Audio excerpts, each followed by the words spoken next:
October 4, 1957, isang maliit na sphere na kasing laki lang ng beach ball ang nagbago sa mundo.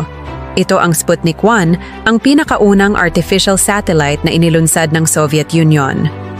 Habang umuugong ang rocket sa Baikonur Cosmodrome, hindi lang satellite ang dala nito kundi isang bagong yugto ng kasaysayan, ang simula ng space age. Sa loob ng 22 days, nag-broadcast si Sputnik ng simpleng radio beeps na umikot sa buong mundo. Ang tunog na iyon ay parehong nakakatakot at nakaka-inspire.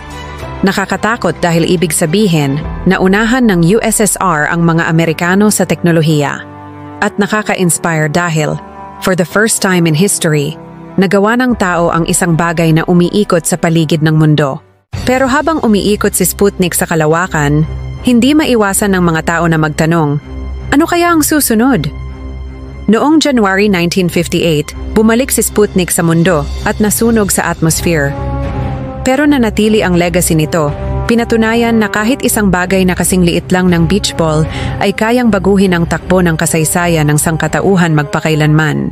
Sputnik 1, isang beep na umalingaw-ngaw sa kasaysayan.